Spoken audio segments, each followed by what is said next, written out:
Good evening to all of you. आपण आज डायुरेटिकचा राहिलेले पार्ट डिस्कस करणार आहोत. ऑलरेडी आपण डायुरेटिकचा point of view, physiology of different parts of nephron discuss केलेली आहे. क्लासिफिकेशन आपण डिटेलमध्ये डिस्कस केला आहे. त्यानंतर लूप डायुरेटिक हा टॉपिक आपला कंप्लीट झालेला आहे. थायाझाईडमध्ये इनिशियल पार्ट कंप्लीट झालेला आहे, युजेस बाकी आहेत. तर आपण पाहिलं होतं की थायाझाइड्स, these are called as medium efficacy diuretics. These drugs act on early part of the distal convoluted tubule or collecting tubule, and these drugs act by inhibiting Na plus Cl minus co-transport. These are called medium efficacy diuretic because with this drug there is around 5 to 10% of loss of sodium along with water is eliminated. In addition to that, we have discussed this is the major action of thiazide. Like loop diuretics, it also produce minor action, that is by inhibiting carbonic anhydrase enzyme. This action responsible for loss of bicarbonate in urine along with water is also eliminated. Other than diuretic action, thiazide responsible for hypokalemia, hypercalcemia, hypomagnesemia, hypophosphatemia, hyperglycemia, hyperuricemia, hyperlipidemia, and in kidney, related with kidney, thiazide is not able to maintain glomerular filtration rate. So in renal failure patient, it is not the diuretic of choice. We should prefer loop diuretics. All these thiazide diuretics we use by oral route. No parenteral preparation is available. Coming to the uses of thiazide diuretics, the most important use of thiazide diuretics is hypertension. So we will discuss uses. Before that edema point of view, we will discuss some important points related with thiazide diuretics. So in the last lecture, I have discussed in case of edema due to any etiology, loop diuretics we preferred in many conditions. In cerebral edema, we have discussed mannitol is the drug of choice and loop diuretics we use adjuvant. So in case of edema due to heart related condition, edema due to liver problem, edema due to renal failure, edema due to respiratory failure, in all these cases, we use loop diuretics. Okay. In cerebral edema, we have discussed mannitol is the drug of choice. So what is the role of thiazide in case of edema? So in case of edema, use of thiazide is inferior to that of loop diuretics. For mild to moderate cases only we can use, and that mainly for maintenance point of view. So for maintenance point of view only we use in mild to moderate cases. Acts best in cardiac edema, less effective in renal and hepatic edema. So in cardiac edema, for maintenance point of view, we can use, and that also for mild to moderate cases. So for edema point of view, we have to remember loop diuretics are better than thiazide diuretics, and in cerebral edema, mannitol is best. Powerless in presence of renal failure, we have discussed, okay, because thiazide diuretics are not able to maintain GFR. Coming to the most important use, hypertension. So hypertension point of view, you have to remember, if we want to start diuretic, thiazide group of diuretic consider as the diuretic of choice. And in that, chlorthalidone is the preferred drug according to many guidelines. We can use hydrochlorothiazide, indapamide also. Other diuretics we can use, but chlorthalidone is very popular and It is followed by hydrochlorothiazide. So why we prefer thiazide in case of hypertension over loop diuretics? So we have discussed in the last lecture, loop diuretics are shorter acting, duration of action is 3 to 6 hours. So round the clock control of blood pressure is not possible with single daily dose of loop diuretic. In contrast to that, thiazide diuretics, these are longer acting drugs, so round the clock control on hypertension for 24 hour is possible with single daily dose of thiazide group of diuretics. So thiazides are long acting. So for routine treatment of hypertension, group, these diuretics are preferred if we want to start diuretic group. Okay. So this is about the hypertension, and as a monotherapy we can use in hypertension, and also in combination therapy also along with AC inhibitor, ARBs, calcium channel blocker, we can use this diuretic group. But in emergency hypertension, in case of resistant hypertension, hypertension associated with heart failure, hypertension associated with renal failure, in that case, we use loop diuretic. These are the four indications for loop diuretic in hypertension point of view we have discussed in the last lecture. Okay. त्यानंतरचा use आहे, we have discussed thiazide responsible for increased calcium reabsorption from kidney. So thiazide potentiate the actions of parathyroid hormone. So parathyroid hormone mediated calcium reabsorption is increased due to use of thiazide group of diuretics. So ultimately, we can say in other word, there is decreased loss of calcium in urine, and due to that, chances of precipitation of calcium stone in the urine decreases. So where we use diuretic thiazide group, we use hypercalciuria related calcium stone. To prevent hypercalciuria related calcium stone, in that case we can use thiazide group of diuretic. लक्षात आले हे तीन use समजले तीन, oedema, हो hyper. Sir. Okay. तर आपण तीन यूज पाहिलेत, हायपरटेन्शन पाहिलेलं आहे, इडिमा पाहिलेला आहे, आणि तिसरा हायपर कॅल्सियुरिया असोसिएटेड कॅल्शियम स्टोन. हे तीन यूज आपण डिस्कस केलेले आहे. आता एक चौथा यूज मी तुमच्याशी डिस्कस करणार आहे. एक मिनिट.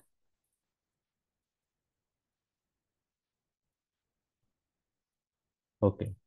तर हायपरटेन्शन आपण पाहिलेलं आहे, इडिमा आपण डिस्कस केलेला आहे, hyper calciuria with recurrent calcium stone त्यात आपण यूज करू शकतो. आता चौथा यूज जो आहे तो थोडा कॉन्ट्राव्हर्शियल आहे, आणि लक्षात ठेवायला थोडं लॉजिकली आपल्याला ते लक्षात ठेवणं डिफिकल्ट जातं. तर डायबिटीस इन्सिपिडस, मध्ये थायझाइड आपण यूज करतो. आता तुम्हाला डायबिटीस इन्सिपिडस नावाची कंडिशन माहित आहे का? Yes sir, type 1 diabetes. काय काय काय होतं डायबिटीस इन्सिपिडस मध्ये?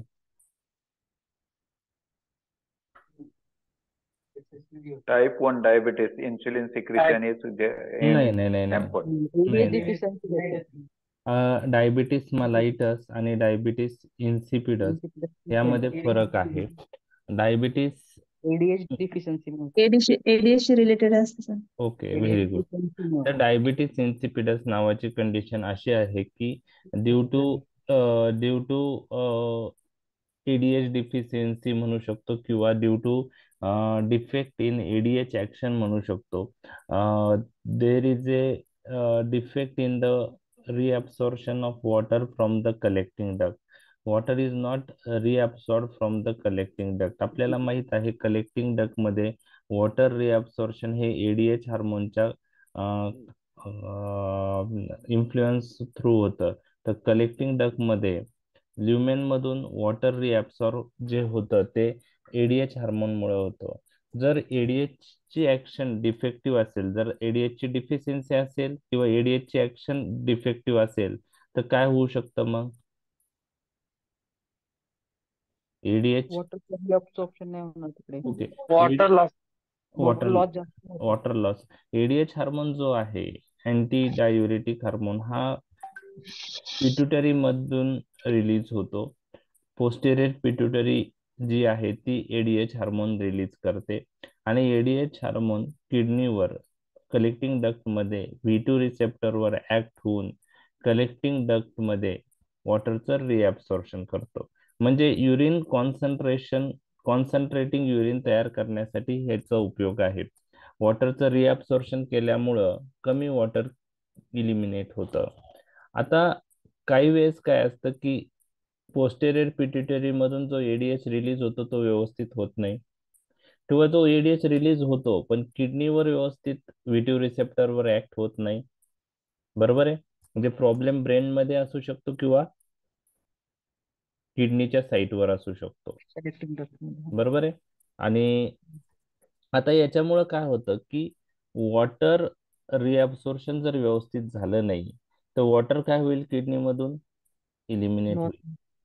किडनीमधून वॉटर इलिमिनेट होईल. त्याला आपण डायबिटीस इन्सिपिडस असं म्हणतो. म्हणजे diabetes insipidus, this is the condition characterise bye access loss of water in the urine. There is excess loss of water through kidney. This condition is known as diabetes insipidus. आणि त्याच्यावरून त्या diabetes इन्सिपिडसचे दोन types आहेत, neurogenic diabetes insipidus किंवा nephrogenic diabetes insipidus. Neurogenic diabetes insipidus म्हणजे defect कुठं असणार आहे, ब्रेन मध्ये, आणि नेफ्रोजेनिक डायबिटीस इन्सिपिडस म्हणजे डिफेक्ट कुठं असणार आहे, किडनीमध्ये. Collecting duct किडनीमध्ये. मध्ये. Kidney मध्ये. ओके, हा. तर त्यामुळं त्याचे दोन प्रकार असे आहेत. आता ह्या डायबिटीस इन्सिपिडस मध्ये थायाझाईड डायुरेटिक यूज करतात. आता तुम्ही मला सांगा, थायाझाईड बरोबर वॉटर काय होतं? थायाझाईड दिल्यामुळे सोडियम आणि वॉटर काय होतं? ऍब्सॉर्प्शन. थायाझाईड डायुरेटिक जर आपण यूज केलं नॉर्मली, आता डायुरेटिकचा अर्थ काय आहे? These are the drugs which excretion of water and sodium. Water आणि सोडियमचं एक्सक्रिशन करता. डायबिटीस इन्सिपिडस मध्ये काय होत आहे? वॉटर लॉस होतोय. वॉटर लॉस होत आहे. मग अशा याच्यात आपण थायाझाईड देतोय, बरोबर आहे. डायबिटीस इन्सिपिडस ट्रीट करायला थायाझाईड देतोय, बरोबर आहे. मग तुम्हाला प्रश्न पडला असेल तर थायाझाईड तर वॉटर लॉस करतय, थायाझाईड यूज केलं तर सोडियम वॉटर काय होणार आहे, लॉस होणार. लॉस होणार आहे. आणि डायबिटीस इन्सिपिडस मध्ये ऑलरेडी वॉटर लॉसच होऊ राहिलंय ना. मग याच्यात थायाझाईड का यूज करता आणि थायाझाईड कसं इफेक्टिव्ह आहे, कन्फ्युजन आहे की नाही? बरोबर आहे. तर एक लक्षात ठेवा, इथं थायाझाईडचा पॅराडॉक्सिकल इफेक्ट मुळे थायाझाईड डायबिटीस इन्सिपिडस मध्ये यूज करतात. त्याचं रिझन मी तुमच्याशी डिस्कस करत आहे की एक लक्षात घ्या, म्हणजे आता हे एक्झाम मध्ये तुम्हाला नाही लक्षात राहिलं तरी चालेल, तुम्हाला फक्त हा वर्ड जरी लक्षात राहिला, पॅराडॉक्सिकल इफेक्ट मुळे डायबिटीस इन्सिपिडस मध्ये यूज करतात, तर तुम्हाला मोर दॅन इनफ आहे. आता काय यूज करतात ते मी तुमच्याशी डिस्कस करत आहे की ह्या पेशंट मध्ये जेव्हा थायाझाईड आपण यूज करतो तर ज्यावेळेस थायाझाईडचा इफेक्ट संपतो, बरोबर आहे, त्यावेळेस बॉडीमध्ये कॉम्पेन्सेटरी मेकॅनिझम स्टार्ट होते. बॉडीमध्ये कॉम्पेन्सेटरी मेकॅनिझम काय करेल, आपण पाहिलेलं आहे की थायाझाईड दिल्यामुळं वॉटर लॉस होणार, सोडियम लॉस होणार, म्हणजे नॉर्मल फिजिओलॉजी अल्टर झाली का नाही? हो. मग आता थायाझाईडची ऍक्शन संपल्यावर बॉडी काय करेल, कॉम्पेन्सेटरी मेकॅनिझम स्टार्ट करेल आणि बॉडीमध्ये जे सोडियम वॉटर लॉस झालेला आहे ते परत पूर्ववत करण्यासाठी प्रॉक्सिमल कॉन्व्होल्युटेड ट्यूब्यूल मधून सोडियम वॉटरचं काय करेल, रिअब्सॉर्प्शन करेल कॉम्पेन्सेटरी मेकॅनिझमनी. ही कॉम्पेन्सेटरी मेकॅनिझम कधी स्टार्ट होते, थायाझाईडचा इफेक्ट संपल्यानंतर. संपल्यानंतर. आणि कॉम्पेन्सेटरी मेकॅनिझम मुळे काय होतं, सोडियम रिॲब्सॉर्ब होतो प्रॉक्सिमल कॉन्व्हर्टेड ट्युब्युल मधून, बरोबर आहे. आणि त्याच्याबरोबर काय रिॲब्सॉर्ब होतं, वॉटर. वॉटर रिॲब्सॉर्ब होतं. आणि ही जी कॉम्पेन्सेटरी मेकॅनिझम आहे त्याच्यामुळं डायबिटीस इन्सिपिडिसच्या पेशंटमध्ये फरक पडतो. ओके, म्हणजे हे थायाझाईड यूज केल्यामुळं कॉम्पेन्सेटरी मेकॅनिझम जी स्टार्ट होणार आहे थायाझाईडचा इफेक्ट संपल्यानंतर, त्याच्यामुळं वॉटर रिअब्सॉर्प्शन होणार आहे. आणि त्यामुळं हा जो कन्फ्युजन पार्ट आहे तो तुमच्या लक्षात राहायला पाहिजे. म्हणून एक वाक्यात तुम्हाला जर त्याचं रिझन काय आहे ते लिहायचं असेल तर it is due to paradoxical effect. म्हणजे डायुरिटिकच्या एक्झॅक्टली ऑपोजिट इफेक्ट होतो. पॅराडॉक्सिकल म्हणजे एक्झॅक्टली ऑपोजिट, वॉटर रिटेन होत आहे. तर हे कॉम्पेन्सेटरी मेकॅनिझम मुळे. लक्षात आलं हे? हो चार Yes, sir. चार यूज जे आहेत थायाझाईडचे ते तुमच्या क्लिअर झाले. लूप डायुरेटिक मध्ये किती युजेस पाहिले होते आपण? 8. 8 पाहिले होते. ओके. ओके, त्यामध्ये आपण इडिमा पाहिला होता, अक्यूट लेफ्ट वेंट्रिक्युलर फेल्युअर पाहिलेला होता, सेरेब्रल इडिमा पाहिलेला होता, चौथा हायपरटेन्शन पाहिला होता, पाचवा blood hypocalcaemia. Blood Blood transfusion transfusion. एक पाहिला होता, blood transfusion along with blood transfusion पाहिला होता.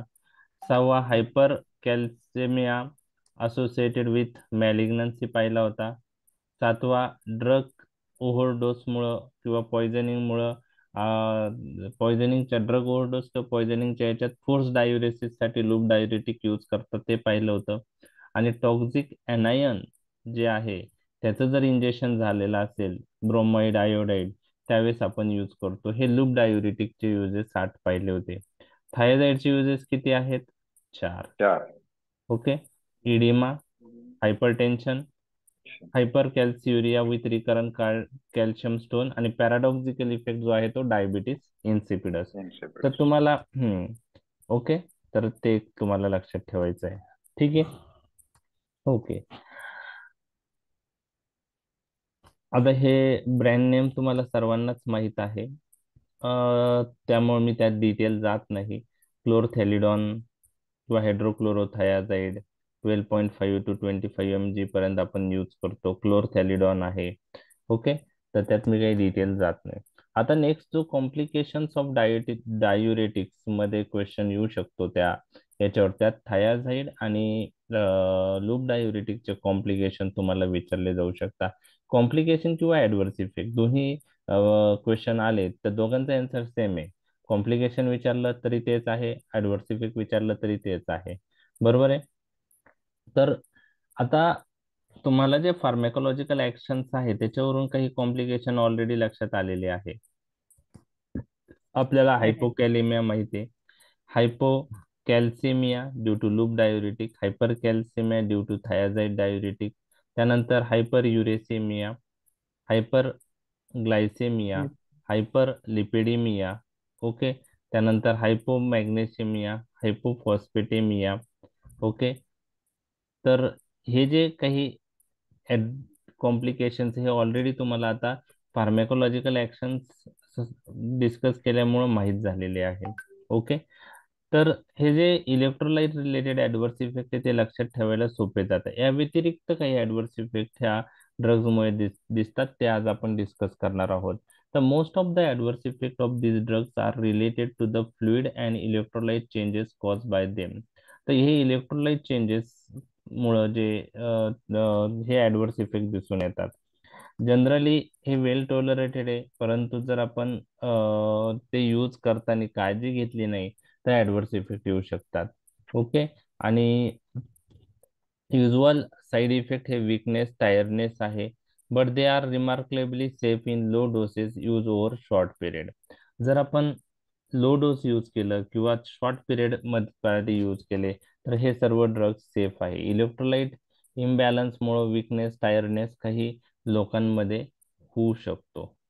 ओके, ठीक आहे. ओके, आता लूप आणि थायाझाईड डायुरेटिक पैकी हायपोकॅलेमिया कोण करतं? दोन्ही पण. बोथ. ओके, दोन्ही Thiazide more. Thiazide more. थायाझाईड मोर, ओके. तर हायपोकॅलेमिया जो आहे तो लूप डायुरेटिक मुळे पण होतो आणि थायाझाईड डायुरेटिक मुळे पण होतो. आणि हायपोकॅलेमियाचं रिझन मी तुमच्याशी डिस्कस केलं आहे. जो अनऍब्सॉर्ब सोडियम आहे तो समजा in case of loop diuretic मध्ये असेंडिंग थिक लिंब मधून सोडियम रिअब्सॉर्ब नाही होत, तो सोडियम ल्युमेन मध्ये राहतो. तसाच तो पुढं लेट अर्ली डीसीटी मध्ये येतो, तिथून लेट डीसीटी मध्ये येतो. आणि लेट डीसीटी मध्ये जेव्हा सोडियम जास्त येतो त्यावेळेस कोणता हार्मोन रिलीज होतो?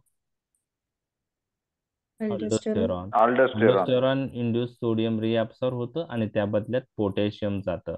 आणि initially sodium is replace with potassium. Sodium absorb होतो, त्या बदल्यात पोटॅशियम लॉस होतो.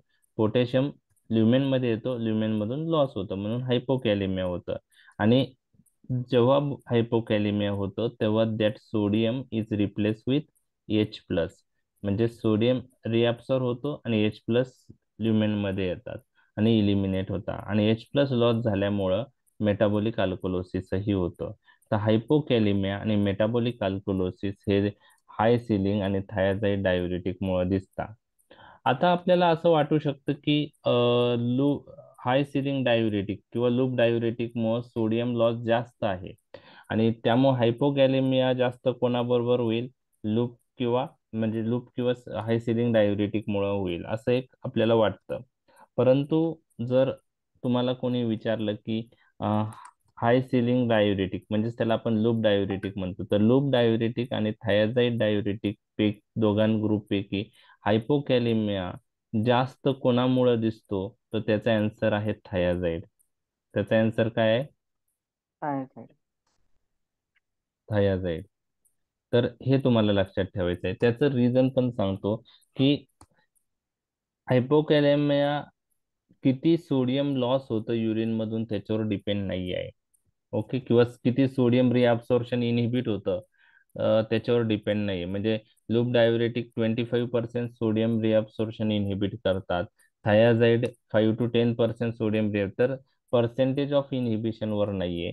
तर hypokalaemia depends on the duration of action. ज्या ड्रगची ड्युरेशन ऑफ ऍक्शन जास्त आहे, लॉंग आहे, त्या ड्रग बरोबर हायपोकॅलेमियाचे चान्सेस जास्त आहे. तर तुम्ही मला सांगा, लूप आणि थायाझाईड मध्ये लॉंग ऍक्टिंग कोणता आहे? Thiazide. Thiazide. थायरॉइड. मग थायाझाईड बरोबर जास्त हायपोकॅलेमियाचे चान्सेस आहे लूप डायुरेटिक पेक्षा.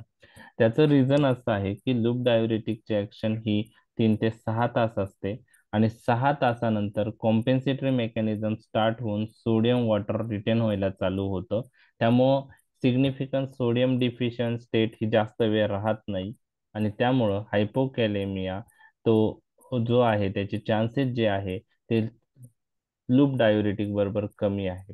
तर थोडक्यात तुमच्या पॉइंट ऑफ व्ह्यू तुम्हाला काय लक्षात ठेवायचंय की हायपोकॅलेमिया जे आहे, डिग्री ऑफ हायपोकॅलेमिया जर विचारलं कोणी, तर degree of hypokalaemia depends on the duration of action.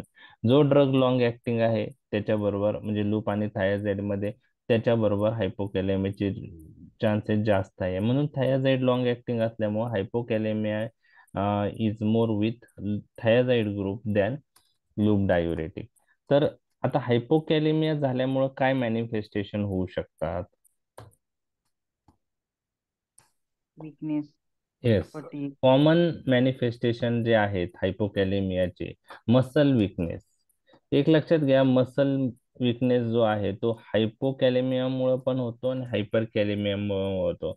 Normal potassium level बॉडीमध्ये महत्वाची आहे, ती जर अल्टर झाली तर मसल विकनेस होतो. म्हणजे हायपोकॅलेमियाच्या पेशंटला पण मसल विकनेस होऊ शकतो आणि हायपर कॅलेमियाच्या पेशंटलाही मसल विकनेस होऊ शकतो. तर this is the most significant problem with thiazide आणि लूप डायुरेटिक. आता हे जे इलेक्ट्रोलाइट इम्बॅलन्स रिलेटेड गोष्टी आहे ना, ते MCQ मध्ये येतात. त्यामुळे तुम्हाला त्या सगळ्या गोष्टी माहीत पाहिजे की हायपोकॅलेमिया होतं का हायपर कॅलेमिया होतं थायाझाईड लूप डायुरेटिकनी, किंवा बाकी इलेक्ट्रोलाइट इम्बॅलन्स पण तुम्हाला माहित हवं. Okay. It is rare at low doses used for hypertension, but may be grave consequence when brisk diuresis is induced or on prolonged therapy, especially if dietary potassium intake is low. तर routinely hypertension मध्ये आपण जर use करत असू तर हायपोकॅलेमियाचे chances हे rear आहेत. परंतु जर आपण ते जास्त यूज केला थायझाइड ग्रुप ब्रिस्क डायुरेसिस साठी किंवा प्रोलॉंग यूज केला आणि त्या पेशंटमध्ये डायटरी पोटॅशियम इंटेक कमी असेल त्यामध्येच हायपोकॅलेमियाचे चान्सेस आहे. तर रुटीनली हायपरटेन्शन मध्ये जेव्हा आपण यूज करतो त्यावेळेस हायपोकॅलेमियाचे चान्सेस काय आहेत? कमी आहेत. आहेत पण कमी आहे, रेअर आहे, कारण आपण लो डोस यूज करतो हायपरटेन्शन साठी. हे लक्षात घ्या.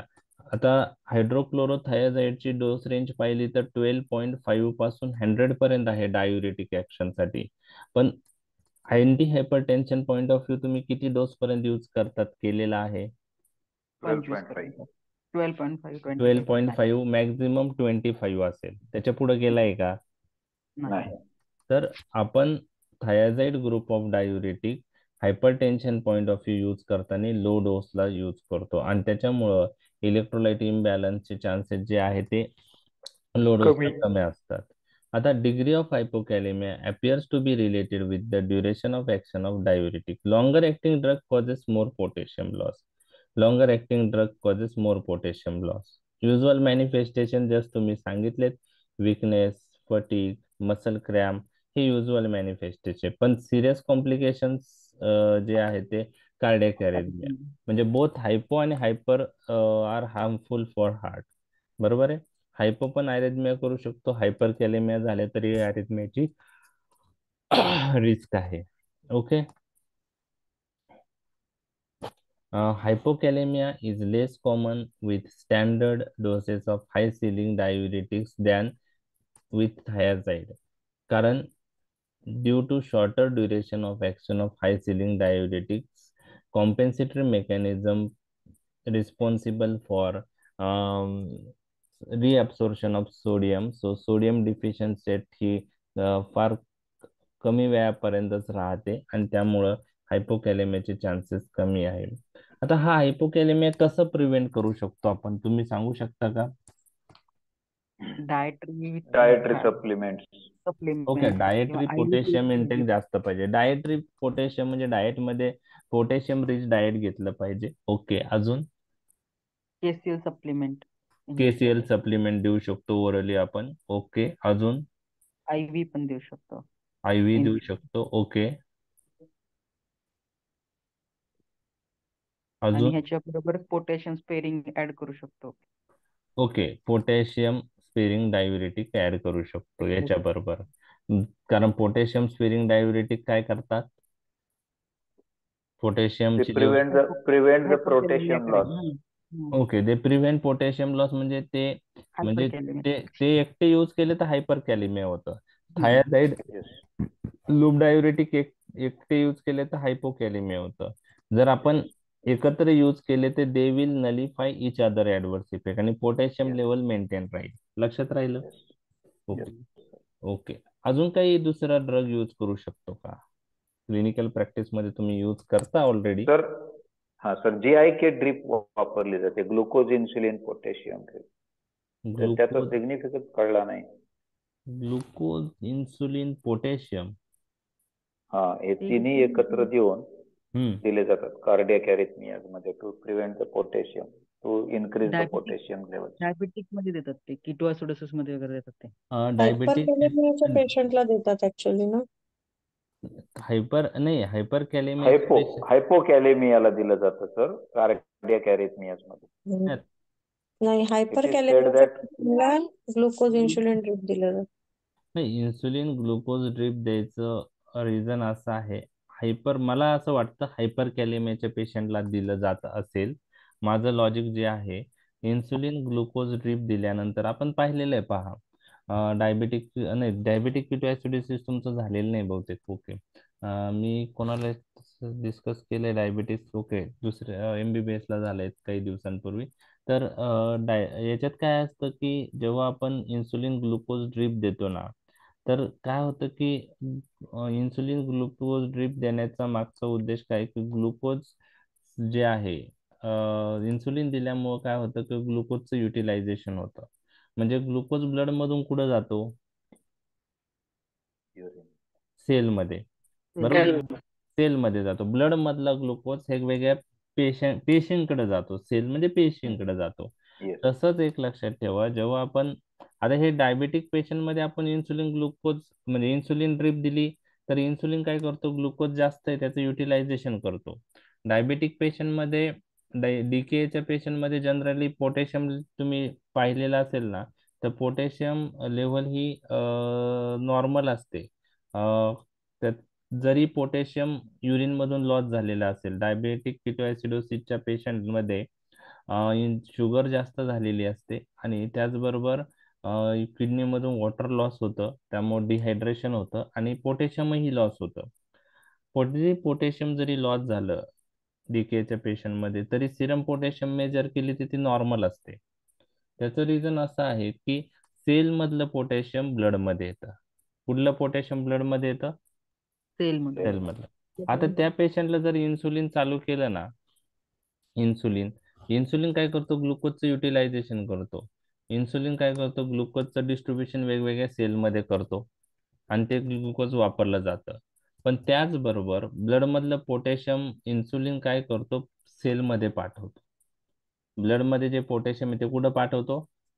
सेलमध्ये. सेल. म्हणजे इन्सुलिन हे पोटॅशियमचं ट्रान्सफर ब्लड मधून कुठं करतो? सेल मध्ये करतो. आता हायपर कॅलेमियाच्या पेशंटला आपण जर इन्सुलिन चालू केलं, ओके, बरोबर आहे, तर ग्लुकोजचं युटिलायझेशन होणार आहे का नाही? तो नॉर्मल पेशंट आहे, सपोज डायबेटिक नाहीये, इन्सुलिन चालू केलं तर काय होईल? Hyper Glucose utilization. युटिलायझेशन होणार. होणार म्हणजे ग्लुकोजची लेवल काय होऊ शकते? कमी होणार. कमी. हायपोग्लायसेमिया. आणि आणि जी पोटॅशियम आहे, पोटॅशियमचं पण ट्रान्सफर होणार सेलमध्ये, तर पोटॅशियमची लेवल काय होईल? कमी होईल. बरोबर. म्हणजे हायपर कॅलेमिया जे आहे तो काय होईल? कंट्रोल होईल. पण फक्त इन्सुलिन दिल्यामुळे काय होईल? पेशंट कशात जाऊ शकतो?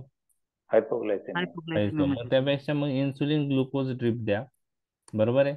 आणि इन्सुलिन ग्लुकोज ड्रिप दिल्यामुळे इन्सुलिन ग्लुकोजचं युटिलायझेशन करतो, त्याच्याबरोबर कशाचं युटिलायझेशन करेल, कशाचं पोटॅशियम. ट्रान्सफर करेल? पोटॅशियमचं करेल. तर मला असं वाटतं की जे डाएट म्हणजे हार्ट रिलेटेड जे आहेत हायपर कॅलेमिया, त्यासाठी जे इन्सुलिन ग्लुकोज ड्रिप जे आहे ते मला असं वाटतं की म्हणजे हायपर कॅलेमिया इंड्यूस अरेथमिया असेल तर असेल, असं माझं लॉजिक आहे. आता सर हायपोकॅलेमिया म्हणले आणि मॅडम हायपर कॅलेमिया म्हणले, इन्सुलिन ग्लुकोज ड्रिप, तर तुम्ही शोधा आता की इन्सुलिन ग्लुकोज ड्रिप कोणत्या अरेथमिया मध्ये यूज करता. ठीक आहे, ओके. तर हायपोकॅलेमिया अजून कशामुळे प्रिव्हेंट होऊ शकतो? डायुरेटिकचं कॉम्बिनेशन तुम्ही सांगितलं, पोटॅशियम स्पेरिंग डायुरेटिक बरोबर दिलं, म्हणजे थायाझाईड पोटॅशियम स्पेरिंग डायुरेटिक बरोबर यूज केले तर, बरोबर आहे, लक्षात आलं? ओके, काही ठिकाणी ARBs वगैरे पण देतो आपण. Very good. ते आन्सर मला एक्सपेक्टेड होतं तुमच्याकडून की थायाझाईड डायुरेटिक्स, ओके, तर थायाझाईड डायुरेटिक्स हायपोकॅलेमिया करतात. आणि जर आपण आता एसी इनहिबिटर्स आपला झालेला नाहीये, पण तुम्हाला हे सर्व ड्रग्स एसी इनहिबिटर्स म्हणजे day to day clinical practice मध्ये तुम्ही पाहिलेले असतील किंवा ARBs पण तुम्ही ऐकलेले असतील, अँजिओटेन्सिन रिसेप्टर ब्लॉकर. एसी इनहिबिटर मध्ये कॅप्टोप्रिल, एनालाप्रिल, रॅमिप्रिल असे नावं आहे, पेरिंडोप्रिल. माझ्या मते रॅमिप्रिल सर्वांनाच माहीत असेल, येस सर. रॅमिप्रिल नावाचं गुरु. आणि ARBs मध्ये काय काय आहे? लोसार्टन, टॅग्मिसार्टन, ऑर्मिसार्टन. लोसार्टान हा. तर एक लक्षात ठेवा की एसी इनहिबिटर्स आणि ARBs जर आपण यूज केले तर त्यांच्यामुळं हायपर कॅलेमिया होतं. काय होतं? हायपर. हायपोकॅलेमिया. ते सोडियम आणि वॉटर लॉस करता बॉडीमधून, पण कशाला रिटर्न करता? ते पोटॅशियमला. पोटॅशियम. मग एसी इनहिबिटर ARBचा ऍडव्हर्स इफेक्ट काय आहे? हायपर कॅलेमिया. हायपरकॅलेमिया. मग आता थायाझाईड डायुरेटिक्स हायपोकॅलेमिया करतात, एसी इनहिबिटर ARBs हायपर कॅलेमिया करतात. मग एकत्र यूज केले तर एकमेकांचा ऍडव्हर्स इफेक्ट नलिफाय होऊ शकतो का नाही? येस. हो. होऊ शकतो. हे एक रिझन आहे. अजून काही रिजन्स आहेत ते कॉम्बिनेशन करण्याचे ऍडव्हान्टेज काय ते मी तुमच्याशी नंतर एसी इनिबिटर एआरबी जेव्हा डिस्कस करेल आणि जेव्हा आपण ऍक्च्युअल हायपरटेन्शन टॉपिक डिस्कस करू त्यावेळेस मी तुमच्याशी डिस्कस करेल. ओके, तर 2-3 गोष्टी आपण पाहिलेल्या आहेत की hypokalemia can be prevented and treated by. Prevent कसं करू शकतो किंवा झालं तर ट्रीट कसं करू शकतो जर लूप आणि थायझाइड डायुरिया. आता हे डिटेल मध्ये मी डिस्कस करतोय. एक्झाम मध्ये एवढं सर्व तुम्हाला लिहायची गरज नाही. तुम्ही हायपोकॅलेमिया लिहिला तरी मोर दॅन इनफ आहे, कारण तेवढा वेळ तुमच्याकडे नसतो. ठीक आहे, लॉंग क्वेश्चन लिहायला जेवढे टाइम आहे त्याच्यात तुम्ही इन्युमरेट केलं एक एक लाईन लिहिली तरी चालू शकते. आता हायपोकॅलेमिया कसं प्रिव्हेंट किंवा ट्रीट करतात, एक तर डायटरी इंटेक द्यायचं किंवा सप्लिमेंट ऑफ केसीएल ओरली आपण देऊ शकतो, concurrent use of potassium sparing diuretic. Okay, आता आपल्याला सिरम पोटॅशियम लेवल जी आहे ती रफ गाईड आहे, कारण एक लक्षात घ्या पोटॅशियम हा इंट्रासेल्युलर आयन आहे. त्याच्यामुळे फक्त सिरम पोटॅशियम लेवलवरून आपण प्रेडिक्ट नाही करू शकत नॉर्मल टोटल बॉडीतलं पोटॅशियमचं कॉन्सन्ट्रेशन कसं असू शकतं, कारण डायबेटिक किटोॲसिडोसिसच्या पेशंटमध्ये पोटॅशियम नॉर्मल असतं. मी तुमच्याशी पाहिलेलं आहे, डिस्कस केलं आता जस्ट, आणि तुम्हाला सांगितलं होतं की पोटॅशियम लॉस होऊन पण नॉर्मल येते लेवल. म्हणजे पोटॅशियम युरिन मधून गेलं तरी सिरम पोटॅशियम नॉर्मल येतं, कारण सेल मधलं ब्लड मध्ये येतं. म्हणजे त्यामुळं सिरम पोटॅशियम लेवल आपण रफ गाईड म्हणून कन्सिडर करतो चेक करताना. बरोबर आहे? ओके, आणि आपलं एम असतं की सिरम पोटॅशियम हे 3.5 किंवा त्याच्यापेक्षा जास्त राहायला पाहिजे. Okay, potassium sparing diuretics are more efficacious and more convenient in correcting hypokalemia than potassium supplement. Potassium supplement पेक्षा पोटॅशियम स्पेरिंग डायुरेटिक हे मोर इफिकेशियस आहे आणि मोर कन्व्हिनियंट आहेत. ओके, लक्षात आलं? म्हणजे हे कॉम्बिनेशन यूज केलं तर बेटर आहे असं त्यांचं म्हणणं आहे. आणि त्याचबरोबर आपण थायाझाईड बरोबर एसी इनहिबिटर किंवा थायाझाईड बरोबर अँजिओटेन्सिन रिसेप्टर ब्लॉकर, त्यालाच 81 अँटॅगोनिस्ट असंही म्हणतात, तर ते यूज केले तरी पण हायपोकॅलेमिया प्रिव्हेंट होऊ शकतो. अल्कोलोसिस हे कसं होतं मी तुम्हाला सांगितलं. Initially sodium is exchange with potassium but later on sodium is exchange with H plus आणि there is loss of H plus, due to that there is a metabolic alkalosis. तर लूप डायुरेटिक्स आणि थायाझाईड diuretics हे हायपोकॅलेमिया करतात आणि metabolic अल्कोलोसिस करतात. 2 complications लक्षात आले तुमच्या? Yes sir. ओके, हायपर युरेसिमिया तिसरं जे कॉम्प्लिकेशन्स आहे. आणि हायपर युरेसिमिया जे आहे, ओके, हे due to compensatory mechanism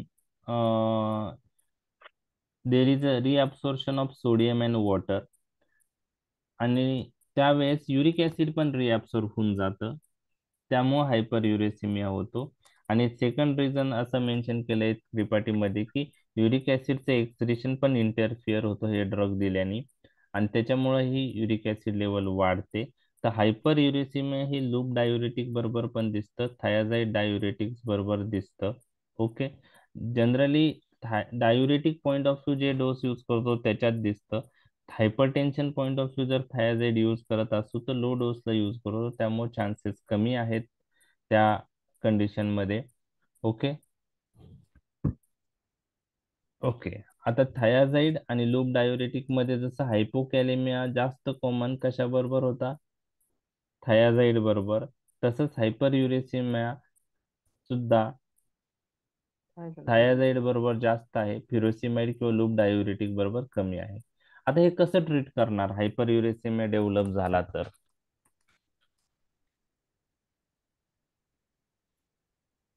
uric acid synthesis inhibit करणार कोणता ड्रग माहिती आहे का तुम्हाला? Allopurinol. Allopurinol xanthine oxidase inhibitor. तर ते ड्रग आपण यूज करतो, झॅन्थिन ऑक्सिडेज इनहिबिटर. तो counter acted by allopurinol. Okay, आता probenecid is better to avoid म्हणता. प्रोबिनिसिड पण गाऊट मध्ये यूज होतं, ऐकलंय तुम्ही हे प्रोबिनिसिड नाव? Yes sir. हो सर. ॲलोपिरिनॉल आणि प्रोबेनिसिड दोघंही गाऊट मध्ये यूज होतात, पण दोघांची मेकॅनिझम वेगळी आहे. ॲलोपिरिनॉल हा युरिक ऍसिडची सिंथेसिस इनहिबिट करतो by inhibiting xanthine oxidase enzyme. Okay. आणि प्रोबेनिसिड हे युरिक ऍसिडचं एक्सक्रिशन वाढवतात. म्हणजे ॲलोपिरिनॉलची ऍक्शन सिंथेसिसशी रिलेटेड आहे, प्रोबेनिसिडची ऍक्शन एक्सक्रिशनशी रिलेटेड आहे. परंतु प्रोबेनिसिड दिल्याने युरिक ऍसिडचं एक्सक्रिशन वाढू शकतं, परंतु डायुरेटिकचा रिस्पॉन्स अल्टर होऊ शकतो, कारण ऑर्गॅनिक अनायन ट्रान्सपोर्ट सिस्टीम मधून हे ड्रग ट्युबल मध्ये एंटर होतात आणि तिथून ते साइट ऑफ ऍक्शन कडे रीच होतात. म्हणजे ब्लड मधून डायुरेटिक ट्युबल मध्ये एंटर होण्यासाठी कोणती ट्रान्सपोर्ट सिस्टीम लागते? Organic अनायन transport system. आणि ही सिस्टीम प्रोबेनिसिड ब्लॉक करतं. त्यामुळे डायुरेटिक रिस्पॉन्स अल्टर होऊ शकतो का नाही?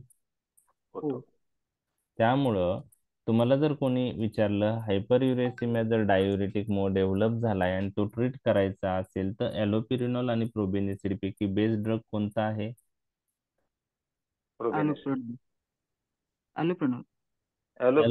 ॲलोपिरिनॉल. ओके. प्रोबेनिसिड दिलं तर ड्रग इंटरॅक्शन होऊ शकते डायुरेटिक बरोबर. आता हे सगळं हायपरयुरेसिमिया मध्ये कॉल्सिचिन पण वापरतात. हायपर युरेसिमिया मध्ये जे ड्रग यूज करतो ना सर, कॉल्चिसिन, तर हे आपण युरिक ऍसिडची लेवल कमी किंवा जास्त म्हणजे कमी करण्यासाठी नाही वापरत. एक लक्षात ठेवा की गाऊट नावाचा जो कंडिशन आहे, ओके, त्यामध्ये दोन प्रकार असतात. एक ॲक्यूट गाऊट आहे आणि दुसरा आहे क्रोनिक गाऊट. ओके. तर ॲक्यूट गाऊट जे आहे हे म्हणजे आता गाऊट मध्ये तुम्हाला सर्वांना माहित आहे की आर्थरायटिस होतो आणि फर्स्ट मेटाटार्सोफॅलेंजियल जॉईंट सर्वात जास्त कॉमनली इन्व्हॉल्व होतो आणि अदर जॉईंट्स पण इन्व्हॉल्व होऊ शकतो. तर हे गाऊटी आर्थरायटिस आहे, त्यासाठी आपल्याला इमिजिएट रिलीफसाठी अँड जे ड्रग इन्फ्लामेशन सबसाइड करतील ते ड्रग आपण ॲक्यूट गाऊटला यूज करतो. मग त्यामध्ये non steroidal anti inflammatory drugs आहेत. ओके. त्यानंतर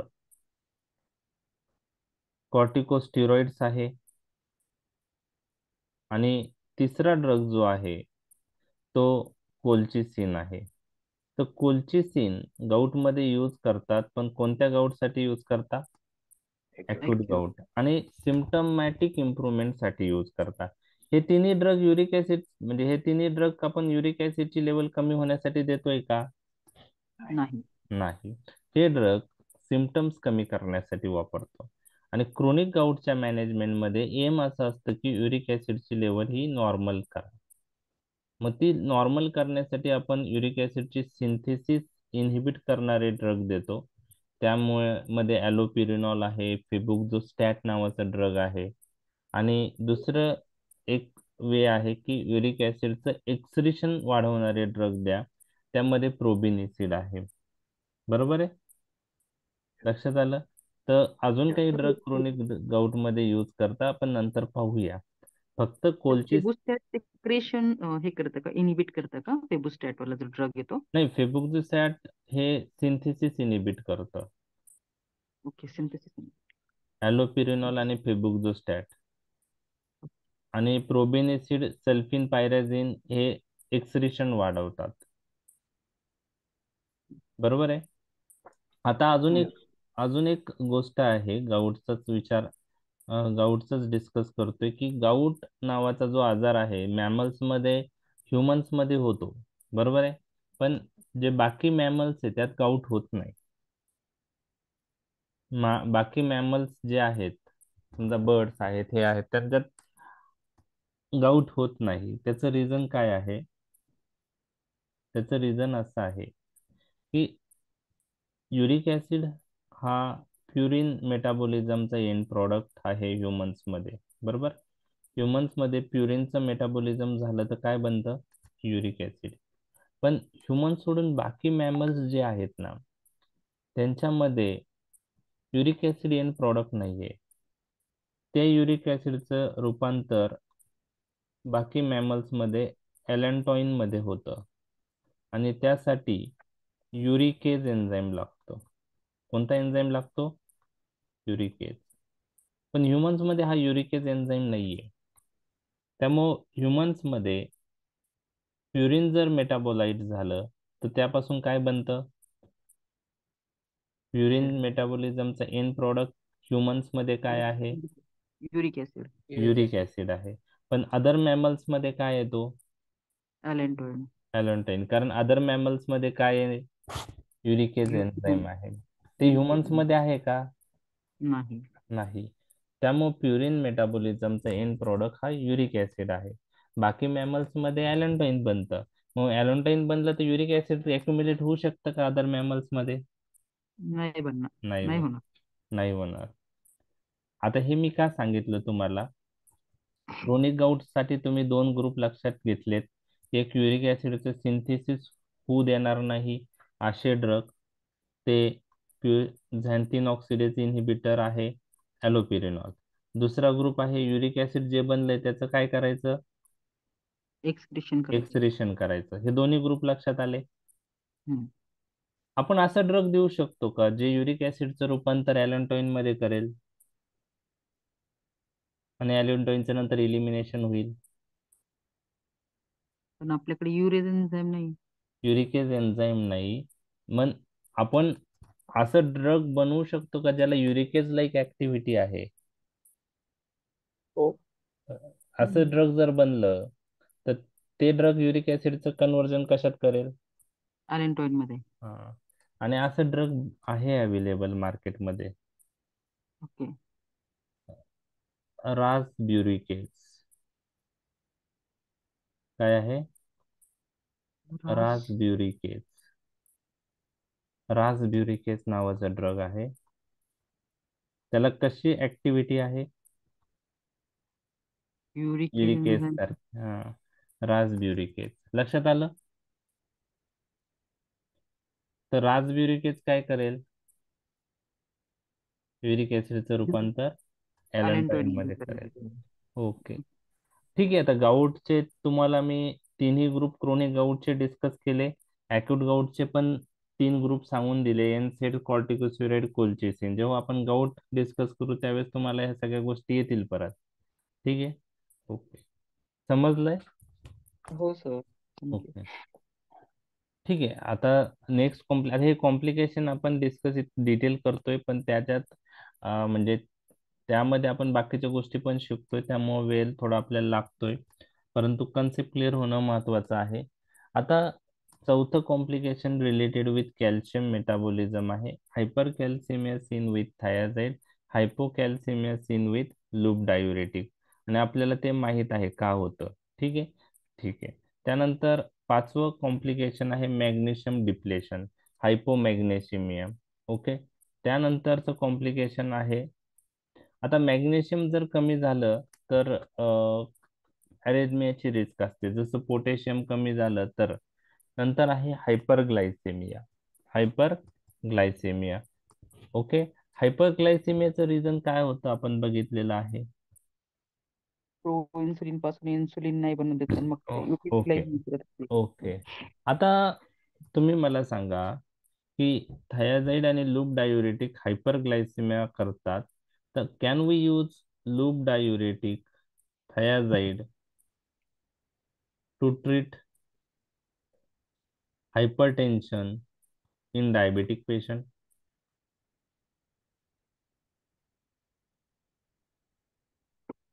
तुम्ही यूज केलेत का नाही? थायाझाईड यूज केले हायपरटेन्शन ट्रीट करायला डायबेटिक पेशंट मध्ये? केले सर. केलेलं आहे. ते तर हायपरग्लायसेमिया करतं. तुम्हाला वायवात जर विचारलं की थायाझाईडचं कॉम्प्लिकेशन हायपरग्लायसेमिया आहे, मग तुम्ही रुटीनली लॉंग टर्म यूज साठी हायपरटेन्शन मध्ये यूज करणार का थायाझाईड डायबेटिक पेशंटला? डायबिटिक ड्रग पण देतो पण आपण त्यावेळेस. देतोय ना, डायबेटिक ड्रग देतोय, तर मग थायझाईड चालू केल्यानंतर आता कसं आहे की डायबेटिक ड्रग देतो आहे, ते तर आहे, अँटी डायबेटिक ड्रग देतो आहे, त्यामुळे मग आपण जे ड्रग हायपरग्लायसेमिया करतील असे द्यायला पाहिजे का डायबिटीस पेशंटला? तसं नाही द्यायला पाहिजे ना. तर त्याचं रिझन मी तुमच्याशी डिस्कस करत आहे. जे थायाझाईड बरोबर आपण जे कॉम्प्लिकेशन्स पाहतो, मी तुम्हाला सांगितलंय की हे कधी दिसता, हायर डोसला दिसता. लो डोस आपण यूज केलं तर हे कॉम्प्लिकेशनचे चान्सेस काय आहे? कमी आहेत. तर हायपरग्लायसेमिया थायाझाईड बरोबर दिसतो, लूप डायुरेटिक बरोबर दिसतो, पण कधी दिसतो? लार्ज डोस असेल तर. लार्ज डोसला असतो. आता समजा हायड्रोक्लोरोथायाझाईडचा डोस विचार केला तर डायुरेटिक डोस किती आहे त्याचा? 12.5 to 10. 12.5 to 100 milligram dose range. तर ही हायपरग्लायसेमिया ऍडव्हर्स इफेक्ट जर हायड्रोक्लोरोथायाझाईड 50 मिलीग्रॅम किंवा त्याच्यापेक्षा जास्त डोसला यूज केला तर क्लिनिकल ट्रायल मध्ये दिसून आलेला आहे. त्याच्यापेक्षा कमी डोसला नाही दिसून येत. कधी दिसतो हायपरग्लायसेमिया? जर हायड्रोक्लोरोथायाझाईडचं एक्झाम्पल घेतलं तो कधी दिसलाय? More than 50 milligram डोसला. आणि हायपरटेन्शन पॉइंट ऑफ व्ह्यू आपण किती डोसला यूज करतो हायड्रोक्लोरोथायाझाईड? 12.5 to 25. मग त्यामुळं आपल्याला एक लक्षात घ्यायचं आहे की आपण जे हायपरटेन्शन साठी थायाझाईड डायुरेटिक यूज करतो ते लो डोसला यूज करतो. And at such low dose, risk of hyperglycemia is negligible. That's why thiazide we can use routinely in the treatment of hypertension in diabetic patient also. लक्षात आलं? Okay. हायपरलिपिडेमिया is complication आहे. आता हे सगळ्या गोष्टी आहे. हायपरलिपिडेमिया पण हायर डोसला दिसतं. तर हे सगळे इलेक्ट्रोलाइट इम्बॅलन्स मुळे होणारे कॉम्प्लिकेशन्स आपण पाहिले. तर 7 कॉम्प्लिकेशन्स मी तुमच्याशी डिस्कस केले. तुम्ही रिपीट करू शकता का हे 7 कॉम्प्लिकेशन्स कोणकोणते होते? Hyperglycaemia, हायपरलिपिडेमिया, okay magnesium depletion, हायपरकॅल्सिमिया, okay. हे 4 तर ह्या स्लाइडवर आहे. अजून 4 3. हायपरयुरेसिमिया, हम्म हायपोकॅलेमिया, हायपोकॅलेमिया. हम्म इडिमा, कोणतं? इडिमा नाही सॉरी, यूज इडिमा यूज झाला. नाही नाही यूज मध्ये झालं. हायपरलिपिडेमिया. कधी कधी ते पण होतं लिहिताना. काय होतं की युजेस असेल तर तिथे ऍडव्हर्स इफेक्ट लिहितो, ऍडव्हर्स इफेक्ट असेल तर युजेस होतं. ते कन्फ्युजन मुळे होतं. कसं आहे की पहिले तुमचं हायपोकॅलेमिया आलंच पाहिजे, मेटाबॉलिक अल्कोलोसिस बरोबर, हायपरयुरेसिमिया, हायपरकॅल्सिमिया और hypocalcemia depending on the drug, magnesium depletion त्यामुळे ॲरिथमिया, हायपरग्लायसेमिया, हायपरलिपिडेमिया. हे 7 कॉम्प्लिकेशन्स आले पाहिजे तुमचे पहिले. लक्षात राहतील. Yes sir. टोटल 14 ते 15 कॉम्प्लिकेशन्स आहे. आपले 7 संपलेले आहे. आता थोडे जे आहेत बाकीचे ते ऑलरेडी आपल्या फार्मेकोलॉजिकल ऍक्शन्स मध्ये डिटेलमध्ये नाही आलेले आहेत, परंतु आपण आता त्याचं प्रत्येकाचं मेकॅनिझम डिस्कस करणार आहे. नेक्स्ट आहे acute saline depletion. Acute saline depletion म्हणजे काय की डायुरेटिक आपण जर विगरसली यूज केले, हायर डोसला यूज केले तर काय होतं की there is a loss of fluid, sodium आणि वॉटर. ओके, सोडियम आणि वॉटर लॉस होतं बरोबर आहे. आणि वॉटर लॉस झाल्यामुळं there is a acute saline depletion. How can we treat this acute saline depletion? Simply by giving IV fluid. Okay, ठीक आहे. आता त्याच्यानंतर त्याच्या एकदम थोडा कॉन्ट्रास्ट आता गोष्ट आपण डिस्कस करणार आहे. Okay, the acute saline depletion.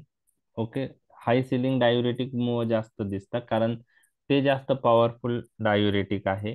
त्यामुळे डिहायड्रेशन होऊ शकतं, फॉल इन BP होऊ शकतं. आणि त्याचप्रमाणे आता हे जे डिटेल मधल्या गोष्टी लक्षात ठेवायची गरज नाही एवढी, फक्त आपण डिस्कस करतो एक्झाम पॉइंट ऑफ व्ह्यू महत्वाच्या नाही, की अॅक्यूट सलाईन डिप्लेशन मुळे काय होऊ शकतं की फ्लुइड लॉस झालेला आहे. त्यामुळे हिमो कॉन्सन्ट्रेशनची रिस्क वाढते आणि हिमो कॉन्सन्ट्रेशनची रिस्क वाढल्यामुळे पेरिफेरल व्हेनस थ्रोम्बोसिसची रिस्क वाढते. तर हे अॅक्यूट सलाईन डिप्लेशनचं कॉन्सिक्वेन्स आहे. फ्लुइड लॉस झाल्यामुळं एक तर डिहायड्रेशन मध्ये जातो पेशंट, BP कमी होतो, आणि फ्लुइड लॉस झाल्यामुळं जे ब्लड मधल्या सेल आहे म्हणजे हिमो कॉन्सन्ट्रेशन होतं आणि पेरिफेरल व्हेनस थ्रोम्बोसिसची रिस्क वाढते. ओके, ठीक आहे. आता सिरम सोडियम आणि क्लोराईड लेवल पाहिली तर ती नॉर्मल असेल ह्या पेशंटमध्ये अॅक्यूट सलाईन डिप्लेशनच्या, कारण आयसोटोनिक फ्लुइड लॉस होतं. Should be treated by saline infusion. तर अॅक्यूट सलाईन डिप्लेशन मुळे बीपी कमी होणं, डिहायड्रेशन, हिमो कॉन्सन्ट्रेशन हे कॉम्प्लिकेशन्स होऊ शकतात आणि आपण कसं ट्रीट करू? Saline infusion. त्यानंतरचं आहे डायल्युशनल हायपोनायट्रेमिया.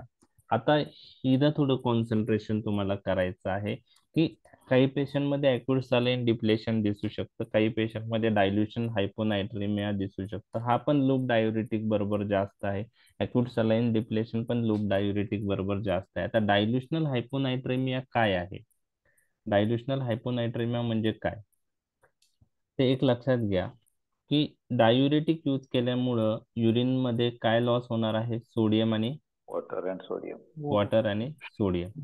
आता सोडियम गेलं, वॉटरही गेलं, परंतु मग आता डायुरेटिकचा इफेक्ट संपल्यानंतर कोणती मेकॅनिझम स्टार्ट होते? कॉम्पेन्सेटरी. आता कॉम्पेन्सेटरी मेकॅनिझम मध्ये प्रॉक्सिमल कॉन्व्होल्युटेड ट्युब्युल मधून कसलं रिअब्सॉर्प्शन वाढतं? सोडियम आणि वॉटर. आता तुम्हाला लक्षात ठेवायचं आहे की body try to retain water more than sodium. म्हणजे ह्या रिअब्सॉर्प्शन मध्ये जास्त रिअब्सॉर्प्शन कशाचं होईल? वॉटरचं. मग आता पहा, सोडियम वॉटर लॉस झालं आहे आणि कॉम्पेन्सेटरी मेकॅनिझम मध्ये सोडियम वॉटर रिअब्सॉर्ब होतं, पण सोडियमच्या तुलनेत वॉटरचं रिअब्सॉर्प्शन काय असतं? मोर असतं, जास्त असतं. मग आता व्हेसल मध्ये सोडियम वॉटर रिअब्सॉर्ब झालं, पण वॉटर जास्त रिअब्सॉर्ब झालं सोडियम पेक्षा, बरोबर आहे. आणि त्याच्यामुळं काय होतं? त्यामुळे जो हायपोनायट्रेमिया होतो तो डायल्युशनल हायपोनायट्रेमिया असतो. डायल्युशनल हायपोनायट्रेमियाचं रिझन लक्षात आलं तुमच्या? म्हणजे सोडियम रिअब्सॉर्ब होतं, वॉटरही रिअब्सॉर्ब होतं. सोडियम आणि वॉटर एकमेकांच्या तुलनेत बरोबर रिअब्सॉर्ब झाले पाहिजे, पण वॉटर रिअब्सॉर्ब जास्त झाल्यामुळं सोडियमच्या तुलनेत वॉटर जास्त असेल व्हेसल मध्ये आणि त्याला आपण काय म्हणतो? डायल्युशनल हायपोनायट्रेमिया. तर हाऊ विल यू ट्रीट दिस डायल्युशनल हायपोनायट्रेमिया? आता हे सगळे कॉम्प्लिकेशनची ट्रीटमेंट पण आपण इथंच पाहणार आहोत की डायल्युशनल हायपोनायट्रेमिया झाला तर काय करायचं. अॅक्यूट सलाईन डिप्लेशन मध्ये आपण काय दिलं? आयव्ही डायल्युशनल हायपोनायट्रेमिया मध्ये काय होतंय की सोडियम पेक्षा वॉटर रिअब्सॉर्ब जास्त झालंय आणि त्याच्यामुळे डायल्युशनल हायपोनायट्रेमिया आहे. म्हणजे ब्लड व्हेसल मध्ये सोडियमच्या तुलनेत वॉटर कंटेंट काय आहे? जास्त आहे. वॉटर रिअब्सॉर्ब जास्त झालं, सो कॉम्पेन्सेट. हा, मग आपल्याला आता कमी काय करावं लागेल? वॉटर कमी मग त्यामुळं एक लक्षात घ्या, मग तुम्ही आयव्ही फ्लुइड देऊ शकता का ह्या पेशंटला? नाही. तर ह्या पेशंटला पहिले तुम्हाला काय करावं लागेल ते पहा.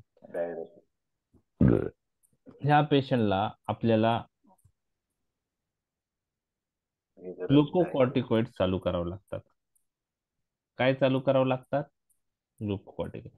तर काय करायचं, ह्या डायल्युशनल हायपोनायट्रेमियाच्या पेशंटला पहिले आपल्याला डायुरेटिक विथहोल्ड करायचे, डायुरेटिक स्टॉप करायचे, वॉटर इनटेक रेस्ट्रिक्ट करायचे आणि काय करायचंय? ग्लुकोकॉर्टिकॉइड. आता ग्लुकोकॉर्टिकॉइड दिल्याने काय होतं? मिनरलोकॉर्टिकॉइडचे ऍक्शन काय आहे किडनीवर? अल्डोस्टेरॉन काय करतं? सोडियम वॉटर रिटेन्शन करतं, बरोबर आहे. आता ग्लुकोकॉर्टिकॉइडची ऍक्शन ही तुमच्याशी मी डिस्कस करत आहोत. Glucocorticoid responsible for water loss. Selectively ते वॉटर लॉस करतं किडनीमधून. म्हणजे मिनरलोकॉर्टिकॉइड सोडियम वॉटर रिटेन करतं हे तुम्हाला माहित आहे, पण ही ग्लुकोकॉर्टिकॉइडची ऍक्शन तुम्हाला माहित नसेल. आपण कॉर्टिकोस्टेरॉइड जेव्हा डिस्कस करू तेव्हा पाहूया. तर ग्लुकोकॉर्टिकॉइड काय करतं? ग्लुकोकॉर्टिकॉइड enhances excretion of the water from the kidney. Okay, लक्षात आलं? म्हणजे आपल्याला याच्यात वॉटर लॉस करण्यासाठी कोणतं ड्रग द्यायचं आहे? ग्लुकोकॉर्टिकॉइड. डायुरेटिक स्टॉप करा, आयव्ही फ्लुइड रेस्ट्रिक्ट करा. ओके, आयव्ही फ्लुइड द्यायचं नाही आणि ग्लुकोकॉर्टिकॉइड स्टार्ट करा. आणि जर तरी सुद्धा हायपोकॅलेमिया राहिला तर मग तो करेक्ट करा. हायपोकॅलेमिया जो आहे तो पोटॅशियम, हायपोनायट्रेमिया, सॉरी, हायपोकॅलेमिया च्या ऐवजी ते हायपोनायट्रेमिया पाहिजे होतं. ठीक आहे, ओके. तर ग्लुकोकॉर्टिकॉइड देतो डायल्युशनल हायपोनायट्रेमिया मध्ये, एवढं तर लक्षात आलं तुमच्या? ओके. आता अॅक्यूट सलाईन डिप्लेशन आणि डायल्युशनल हायपोनायट्रेमिया हे यूज एका खाली एक आले पाहिजे, एक्झॅक्टली ऑपोजिट आहे, त्यामुळे लक्षात राहू शकता. आता नॉन स्पेसिफिक ऍडव्हर्स इफेक्ट जे आहेत जीआयटी आणि सीएनएच चे मी तुमच्याशी डिस्कस करणार आहे. म्हणजे त्याला आपण लॉजिक लावू शकत नाही, बरोबर आहे, नॉन स्पेसिफिक आहेत. त्यात जीआयटी ऍडव्हर्स इफेक्ट जे आहेत नॉशिया, ओमिटिंग, डायरिया. ओके, कधी तुम्हाला हे ऍडव्हर्स इफेक्ट आलेत पेशंटला? नाही, म्हणजे रेअर आहे बुवा. पण आता कसं आहे, त्रिपाठीमध्ये लाखामध्ये जरी एक ऍडव्हर्स इफेक्ट भेटला तरी ते मेन्शन करतात. तर नॉशिया, ओमिटिंग, डायरिया आणि CNS related headache, giddiness, weakness, paresthesia आणि इम्पोर्टन्स, हे सीएनएस रिलेटेड ऍडव्हर्स इफेक्ट आहे. Headache, giddiness, weakness, paresthesia. Okay, त्यानंतर हिअरिंग लॉस.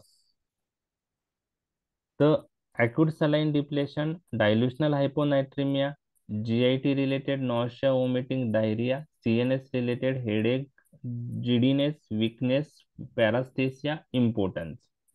Okay. आता hearing loss, again with which diuretic this hearing loss is more common? You have to remember, with loop diuretic this hearing loss is more common as compared to thiazide diuretic. आणि ते सगळ्याच patient मध्ये नाही दिसत. काय कोणत्या patient मध्ये दिसतं ते पण तुम्हाला मी सांगत आहे की hearing loss occurs only with high ceiling diuretic but it is infrequent. म्हणजे हाय सिलिंग डायुरेटिक बरोबर दिसतो परंतु चान्सेस फार कमी आहे त्याची. कधी होतो? जर आपण हाय सिलिंग डायुरेटिक्स रिनल इन्सफिशियन्सी आहे त्यात यूज करत असू त्यावेळेस ही रिस्क वाढते. ओके, किंवा आपण जर दुसऱ्या ओटोटॉक्सिक ड्रग बरोबर लूप डायुरेटिक यूज करू त्यावेळेस रिस्क वाढते. मग अमायनोग्लायकोसाइड्स ऐकलेत तुम्ही? हो सर. ते काय ओटोटॉक्सिक आहे का? नेफ्रोटॉक्सिक, हा, तर त्याच्याबरोबर यूज केलं तर वाढू शकते. तर आता हिअरिंग लॉस का होतं त्याचं काय रिझन आहे का? ओके, तर आता एक म्हणजे इनर इयरचं जे स्ट्रक्चर आहे, ओके, त्यामध्ये हेअर सेल असतात. इनर इयर जे आहे ना त्याच्यामध्ये हेअर सेल असतात. ओके, आता जे हेअर सेल आहेत, ओके, ह्या हेअर सेल्स वर डायरेक्ट टॉक्सिक ऍक्शन ह्या ड्रगची होते आणि हेअर सेल डॅमेज होता इनर इयरच्या. ओके, त्याचप्रमाणे आता इनर इयर मध्ये एंडोलिम्फ आणि पेरिलिम्फ असे दोन पार्ट असतात. आता हे सगळे डिटेलमध्ये तुम्हाला कोणी विचारणार नाही, फक्त मी तुम्हाला सांगतोय की इनर इयर मध्ये एंडोलिम्फ आणि पेरिलिम्फ असे दोन प्रकार असतात. ओके, तर एक लक्षात ठेवा की सॉल्ट कंटेंट जर एंडोलिम्फ मध्ये वाढलं आणि जर हेअर सेलवर टॉक्सिक इफेक्ट झाला तर हिअरिंग लॉस होऊ शकतं. तर हिअरिंग लॉस हे हाय सिलिंग डायुरेटिक्स करतात आणि त्याचे जे रिझन आहे, एक तर direct toxic effect on the hair cell of the inner cell आणि दुसरं रिझन आहे increase salt content of the endolymph. Okay, कशात सॉल्ट कंटेंट वाढतं? एंडोलिम्फ. आता हे कसं वाढतं मी तुम्हाला सांगतो. सपोज आता इनर इयरचा मी पार्ट काढत नाही, फक्त जस्ट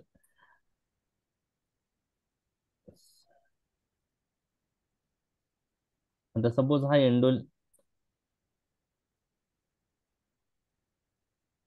मी तशी डायग्राम तुम्हाला नंतर टाकेल एंडोलिम्फ पेरिलिम्फची. तर एंडोलिम्फ आणि पेरिलिम्फ असं एका बाजूला एक असे हे दोन स्ट्रक्चर इनर इयरचे आहेत, एंडोलिम्फ आणि पेरिलिम्फ. त्याच्यामध्ये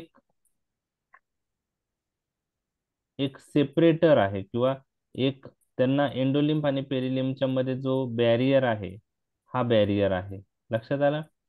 आता एंडोलिम्फ आणि पेरिलिम्फच्या जो बॅरियर आहे, ओके, किंवा एंडोलिम्फ आणि पेरिलिम्फ जे त्या दोघांचा जो कनेक्टिंग पार्ट आहे त्यावर एक ट्रान्सपोर्टर असतात आणि त्या ट्रान्सपोर्टरचं नाव आहे Na+K+2Cl-.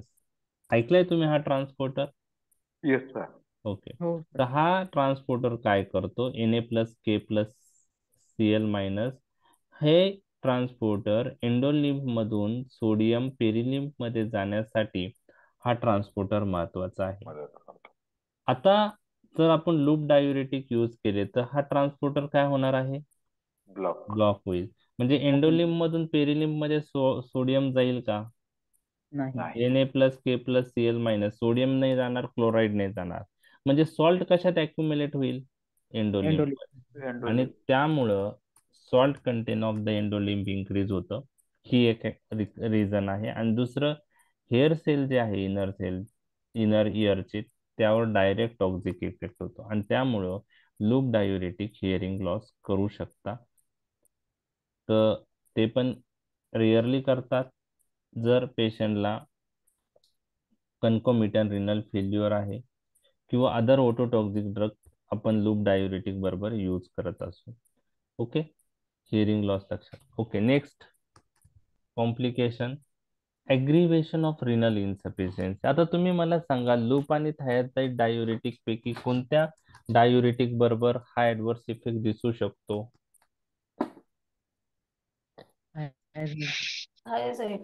थायराइड. लूप डायुरेटिकचा आपण रिनल फेल्युअर मध्ये यूज करतो, आपण पाहिलं, कारण ते GFR मेंटेन ठेवता. पण थायराइड GFR मेंटेन ठेवतो का? रिड्यूस कर. मग aggravation of renal insufficiency, this is a adverse effect of which group? Thyroid.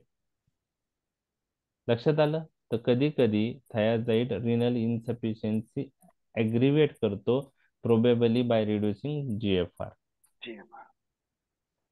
त्यानंतर थर्ड जे आहे, precipitation of hepatic coma. Loop diuretic किंवा थायराइड डायुरेटिक मुळे हिपॅटिक कोमा प्रेसिपिटेट होऊ शकतो. ओके, काय प्रेसिपिटेट होऊ शकतो? हिपॅटिक कोमा. आता हे का होतं, ओके, ते मी तुमच्याशी डिस्कस करत आहे. एक लक्षात घ्या की हिपॅटिक कोमा कधी डेव्हलप होतो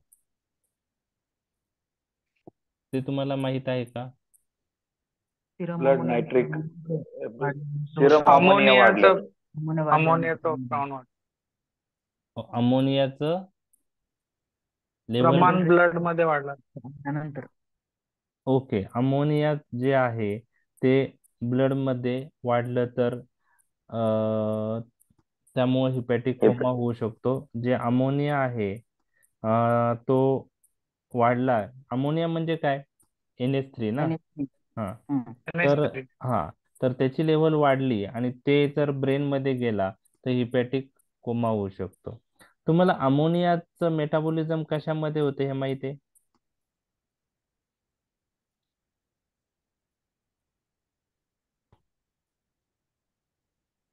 NH4 मध्ये होतं.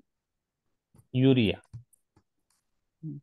ओके, तर लिव्हर मध्ये खूप सारे एन्झाइम्स जे आहेत ते अमोनियाचं कन्व्हर्जन कशात करतात? युरिया. आणि तो युरिया नंतर आपल्या युरिन मधून बाहेर पडतो. लक्षात आलं? आता एक लक्षात घ्या की हे जे NH3चं कन्व्हर्जन युरियामध्ये होतं, ओके, तर त्याविषयी तुम्हाला लक्षात ठेवायचंय. जर बॉडीमध्ये पोटॅशियम लेवल कमी असेल त्याला आपण हायपोकॅलेमिया म्हणतो. तो हायपोकॅलेमिया inhibits conversion of NH3 to urea. So what will happen due to that?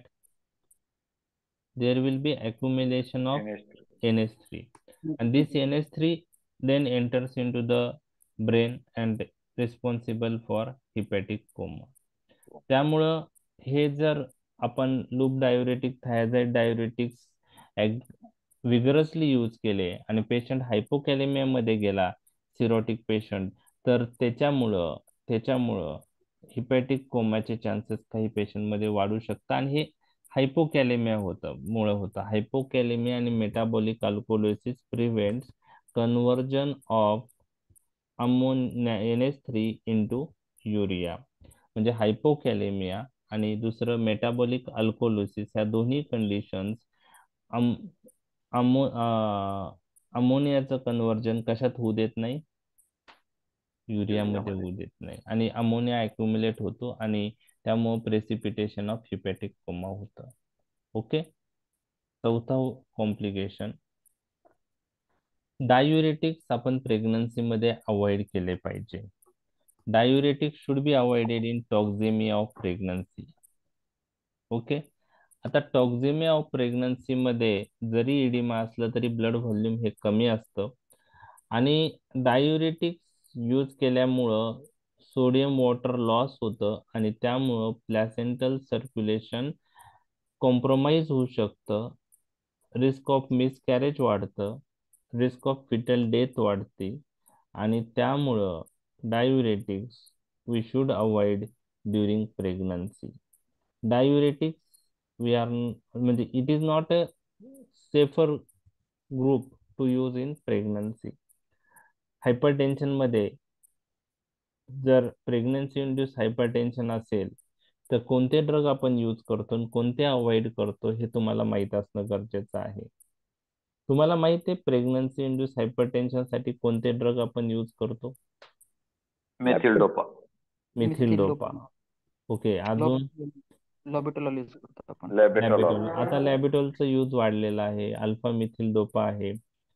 Okay.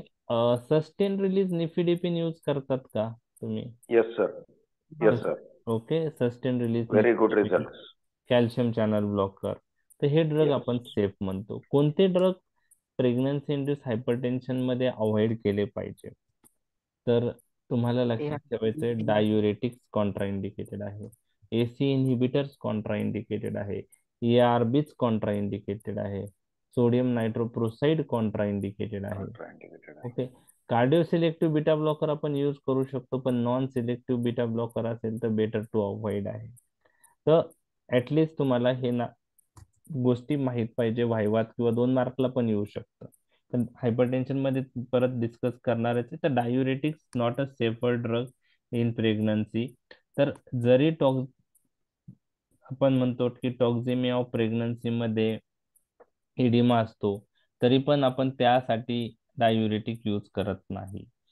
Diuretic प्लॅसेंटल circulation hamper करतं, मिसकॅरेजची रिस्क वाढवतं, फिटल डेथची रिस्क वाढवतं. म्हणून डायुरेटिक प्रेग्नन्सी मध्ये कॉन्ट्रा इंडिकेटेड आहे. 14 कॉम्प्लिकेशन्स आपण पाहिलेले आहेत. किती पाहिलेत? 14. तर 7 तुम्ही मला सांगितले होते. ठीक आहे. बाकीचे आता परत आपण पाहूया. 7 14 आहेत. तर 7 मध्ये पहिले हायपोकॅलेमिया होतं, मेटाबॉलिक अल्कोहोलिसिस होतं, हायपर युरेसिमिया होतं, hypocalcemia in loop diuretic, hypercalcemia in thiazide diuretic होतं. 4 झाले. त्यानंतर 5वं हायपर ग्लायसेमिया होतं, हायपर लिपिडेमिया होतं, मॅग्नेशियम डिप्लेशन होतं. हे 7 झाले. ओके. त्यानंतर acute saline depletion, dilution hyponatremia. Okay. Okay. GIT आणि CNS ऍडव्हर्स इफेक्ट. ओके. 10 झाले. ओके. ओके. हिअरिंग लॉस एक होतं. 11. 12 aggravation of renal insufficiency. 13 hepatic coma precipitation आणि diabetes should be avoided in toxaemia of pregnancy, fetal miscarriage, fetal death किंवा placental circulation compromise होऊ शकतं. तर लक्षात राहतील हे 14 कॉम्प्लिकेशन. Yes sir. ओके. तर कधी कधी शॉर्ट नोट पण येऊ शकते कॉम्प्लिकेशन्सवर. आपण आता काय आहे की डिटेलमध्ये एवढं डिस्कस केलं तर तुम्ही त्याच्यातल्या 14 पैकी भरपूर सारे लिहू शकता. ठीक आहे.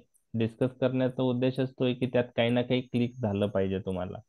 इन्युमरेटला अर्थ नसतो, त्यात काही ना काही हायपोकॅलेमिया मॅनिफेस्टेशन लिहा, हायपोकॅलेमिया कसं प्रिव्हेंट करणार, कोणत्या ड्रगचं कॉम्बिनेशन आपण यूज करू शकतो. ओके.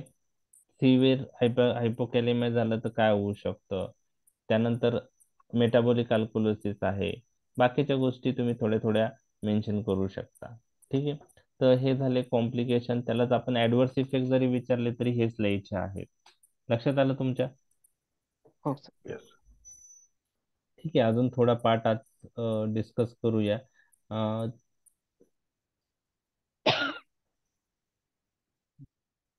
ओके.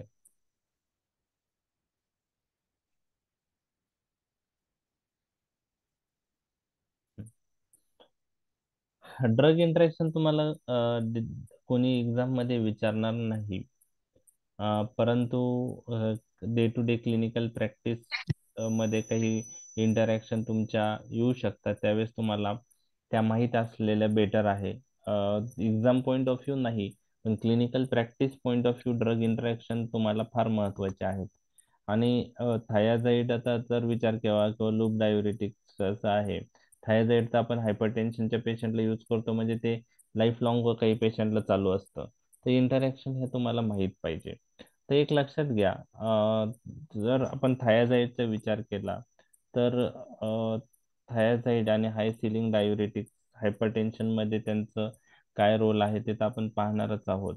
पण हे जे थायाझाईड्स आणि हाय सिलिंग डायुरेटिक आहे, these drugs potentiate the action of all other antihypertensive. बाकी सर्व अँटीहायपरटेन्सिव्ह ड्रगच्या त्या ऍक्शन काय करतात? पोटेन्शिएट करतात. पोटेन्शिएट करतात म्हणजे काय?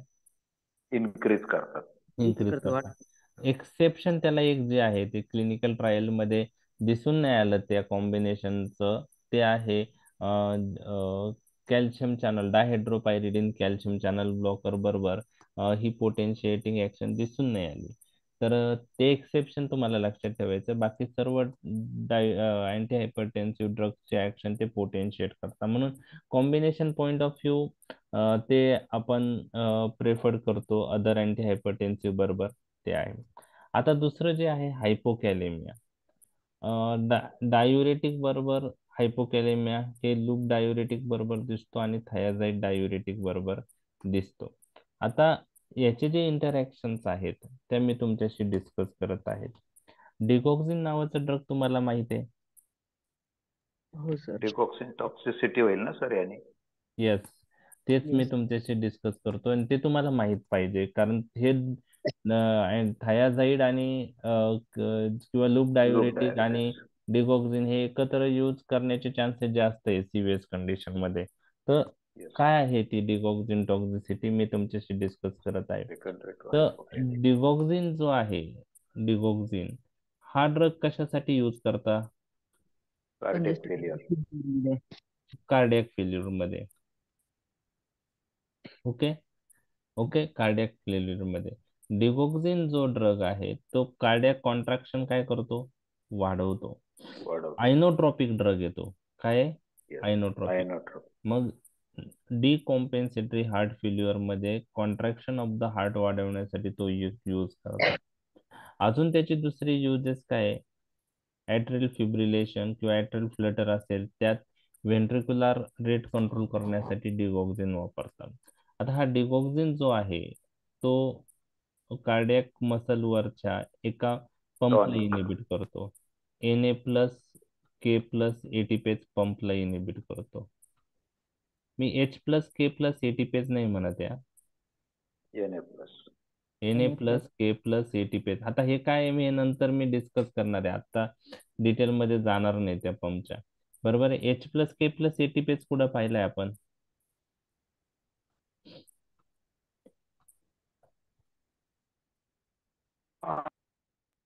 Pro- yes, very good. Proton yes yes yes, त्यालाच प्रोटॉन पंप म्हणतात, हे तुम्हाला माहित पाहिजे. तर H+K+ATPase कन्फ्युजन कशाशी नाही झालं पाहिजे, Na+K+ATPase. तर digoxin binds with Na+Ka+ATPase pump and produce it's action. आता एक लक्षात घ्या, डिगॉक्सिन त्या Na+K+ATPase पंपला जितका जास्त वेळ बाइंड होईल तेवढी त्याची ऍक्शन काय राहील, जास्त राहील का प्रोलॉंग राहील, कमी? प्रोलॉंग राहील, जास्त. रास्त राहील. आता एक लक्षात घ्या, हायपोकॅलेमिया अशी स्टेट आहे, त्यामुळं डिगॉक्सिनची बाइंडिंग ह्या Na+K+ATPase पंपला जास्त वेळ राहते. जास्त. का राहते ते मी नंतर डिस्कस करणार आहे त्यावेळेस. पण हायपोकॅलेमियामध्ये डिगॉक्सिनची बाइंडिंग Na+K+ATPase पंपला जास्त स्ट्रॉंग राहते आणि त्याच्यामुळे डिगॉक्सिनची ऍक्शन जास्त होते. डिगॉक्सिनची ऍक्शन जास्त झाली तर डिगॉक्सिनची काय होऊ शकते मग? टॉक्सिसिटी. टॉक्झिसिटी. लक्षात आलं? याच्या उलट आहे, जर हायपरकॅलेमिया स्टेट असेल बॉडीमध्ये, तर hyperkalemia responsible for dissociation of digoxin from the binding site. Digoxin त्याच्या बाइंडिंग साइटवरून रिलीज होतो. डिगॉक्सिनची ऍक्शन हायपरकॅलेमियामध्ये काय होते? टर्मिनेट होते. कमी होणार. त्यामुळे डिगॉक्सिन टॉक्झिसिटी मध्ये KCl देता बघा, ऐकलंय तुम्ही ते? हो सर. ओके, तर ते नंतर आपण पाहणारच आहोत. तर हायपोकॅलेमियामुळे कोणती टॉक्झिसिटी वाढते? डिगॉक्सिन. आणि हायपोकॅलेमिया कोण प्रोड्यूस करतात? लूप आणि थायाझाईड. म्हणजे थोडक्यात लूप डायुरेटिक किंवा थायाझाईड डायुरेटिक डिगॉक्सिन बरोबर दिले तर कसली रिस्क वाढते? डिगॉक्सिनची टॉक्झिसिटी. टॉक्सिसिटी. बरोबर आहे? Okay okay. आता दुसरी इंटरॅक्शन जी आहे, ओके, की हायपोकॅलेमिया जे आहे, ओके, हायपोकॅलेमियामुळे अरेथमियाची रिस्क वाढते, हे तुम्हाला माहीतच आहे. ओके, त्याचप्रमाणे हायपोकॅलेमिया काय करतं, की जर आपण लूप डायुरेटिक थायाझाईड डायुरेटिक देतोय तर ते हायपोकॅलेमिया प्रोड्यूस करतं. आणि हायपोकॅलेमिया काय करतं, की जर जे ड्रग क्यूटी प्रोलॉंगेशन वाढवतात, त्या ते ड्रग जर ह्या हायपोकॅलेमिक स्टेटमध्ये दिले गेले तर त्या ड्रगमुळं व्हेंट्रिक्युलर टॅकिकार्डियाची रिस्क वाढते. तर hypokalemia is induced by diuretics and this hypokalemia increases the risk of polymorphic ventricular tachycardia due to drugs which prolongs QT interval. ही एक हायपोकॅलेमिया प्रॉब्लेम येऊ शकतो. म्हणजे लूप डायुरेटिक, थायाझाईड डायुरेटिक जे ड्रग क्यूटी प्रोलॉंगेशन करता अशा ड्रग बरोबर दिले गेले नाही पाहिजे. ओके, आता क्यूटी प्रोलॉंगेशन काय आहे? टॉर्सिडी पॉइंटिस अरेथमिया जो आहे त्यालाच क्यूटी प्रोलॉंगेशन म्हणतात. त्यात मी डिटेल जाणार नाही, तो अरेथमियाचा प्रकार आहे. ओके, आणि सल्फोनिल्युरिया नावाचा ड्रग ऐकलाय तुम्ही? सल्फोनिल्युरिया हो सर, डायबेटिक मध्ये डायबिटीस मध्ये यूज करता. तर ह्या सल्फोनिल्युरियाची ऍक्शनही हे हायपोकॅलेमिया कंडिशन मध्ये ती त्याची जी सल्फोनिल्युरिया ड्रगची ऍक्शन आहे ती कमी होते. ओके, आता पहिली गोष्ट कशी आहे, की ही इंटरॅक्शन सिग्निफिकंट नाहीये, कारण लूप किंवा थायाझाईड डायुरेटिक्स आपण ब्रिस्क डायुरेसिस साठी यूज केले तरच हायपोकॅलेमियाचे चान्सेस जास्त आहे. म्हणजे हायर डोसला, लो डोसला यूज केले तर हायपोकॅलेमियाचे चान्सेस कमी आहे. आणि ह्या ज्या कॉम्प्लिकेशन जे सांगितले, डिगॉक्सिन टॉक्झिसिटी किंवा सल्फोनिल्युरियाचे ऍक्शन कमी होणं किंवा क्यूटी प्रोलॉंगेशन करणाऱ्या ड्रग मुळे व्हेंट्रिक्युलर टॅकिकार्डियाचे चान्सेस वाढणं, हे सगळे इंटरॅक्शन्स हे हायपोकॅलेमिया डेव्हलप झाल्यामुळं बाय लूप किंवा थायाझाईड डायुरेटिक्स त्यामुळं वाढतात. ओके, ठीक आहे. आता मी तुम्हाला सांगितलं कोणते ओटोटॉक्सिक ड्रग बरोबर हाय सिलिंग डायुरेटिक्स नाही दिले पाहिजे. अमायनोग्लायकोसाइड. अमायनोग्लायकोसाइड्स माहिती आहे तुम्हाला? जेंटामायसिन अमिक ऍसिड. ओके, ते ओके ओके ओके. आता थायझाइड डायुरेटिक आणि लूप डायुरेटिक जे आहे फिरोसिमाइड, ते अँटी हायपरटेन्सिव्ह ड्रग आहे. तर हे अँटी हायपरटेन्सिव्ह ऍक्शन कशामुळे येते की हे ड्रग सोडियम आणि वॉटरचं इलिमिनेशन करतात आणि त्यामुळं प्लाझ्मा व्हॉल्यूम कमी होतं. ओके. आणि ब्लड प्रेशर कंट्रोल होण्यास मदत होते. ओके. आता non steroidal anti inflammatory drug जर डायुरेटिक बरोबर दिले तर अँटी हायपरटेन्सिव्ह इफेक्ट डायुरेटिकचा काय होतो, तर ते तुम्हाला मी सांगणार आहे. एनसेड जे आहेत non steroidal anti inflammatory drug, ते प्रोस्टाग्लॅंडिन सिंथेसिस इनहिबिट करतात आणि प्रोस्टाग्लॅंडिन सिंथेसिस इनहिबिट केल्यामुळं ते ॲज ए ॲनाल्जेसिक, अँटीपायरेटिक, अँटी इन्फ्लॅमेटरी म्हणून यूज करतात. परंतु ह्या एनसेडचा एक ॲडव्हर्स इफेक्ट आहे. एनसेड जर आपण prolong period point of use करायला चालू केलं तर ते सोडियम वॉटर रिटेन करतात. मग डायुरेटिकचे ऍक्शन याच्यात काय होऊ शकते जर याच्या बरोबर एनसेड्स यूज केले डायुरेटिक बरोबर, तर इनहिबिट होणार, कमी होणार आणि त्यामुळे अँटी हायपरटेन्सिव्ह रिस्पॉन्स काय होऊ शकतो थायझाइड किंवा फ्युरोसिमाइडचा, कमी होऊ शकतो. कमी होऊ शकतो. ओके. आणि लेस ड्रग इंटरॅक्शन मी ऑलरेडी तुमच्याशी डिस्कस केलेली आहे. जे थायझाइड आणि फ्युरोसिमाइडचं एंट्री आहे ट्युबल मध्ये, ती कोणत्या ट्रान्सपोर्ट मध्ये थ्रू होती? ऑर्गॅनिक एनायन ट्रान्सपोर्ट मुळे होती का ऑर्गॅनिक कॅटायन ट्रान्सपोर्ट मुळे होते? Organic anion. आणि हे ट्रान्सपोर्ट कोण इनहिबिट करतं? प्रोबिनिसिड. मग प्रोबिनिसिड बरोबर थायझाइड किंवा फ्युरोसिमाइड यूज केले तर थायझाइड किंवा फ्युरोसिमाइडची ऍक्शन काय होऊ शकते? इनहिबिट. कमी होऊ शकते. ओके. त्यामुळे जर हायपर युरेसिमिया झाला ह्या ड्रग मुळे तर तो ट्रीट करायला प्रोबेनिसिड यूज करणार का ॲलोपिरिनॉल? प्रोबेनिसिड. हायपर युरेसिमिया जर ह्या ड्रग मुळे झाला, आता कसं आहे की प्रोबेनिसिड डायुरेटिकची ऍक्शन तर आपली आली पाहिजे, हे लक्षात घ्या. डायुरेटिक ऍक्शन ब्लॉक झाली, लक्षात घ्या, तर डायुरेटिक इफेक्ट येईल का? नाही. आपल्याला आता हायपर युरेसिमिया कंट्रोल करायचा आहे. ॲलोपिरिनॉल हे तुम्हाला MCQ ला आलं तर ॲलोपिरिनॉल तुम्ही लिहिलं पाहिजे, लक्षात घ्या. तर hyperuricemia due to diuretic is treated by allopurinol. Okay. Okay. आता डायुरेटिक बरोबर जर लिथियम यूज केला तर लिथियमची टॉक्झिसिटी वाढते. डायुरेटिक बरोबर जर लिथियम यूज केला तर लिथियमची टॉक्झिसिटी वाढते. कशी वाढते मी तुम्हाला सांगतो. लिथियम नावाचा ड्रग ऐकलाय का तुम्ही? हो सर. कुठे यूज होतो? मॅनिया मध्ये यूज होतोय लिथियम. ओके. लिथियम नावाचा ड्रग मॅनिया मध्ये यूज होतो. ओके. आता डायुरेटिक यूज केल्यानंतर काय होतं? सोडियम आणि वॉटर लॉस होतं. डायुरेटिकचे ऍक्शन संपल्यानंतर काय होतं?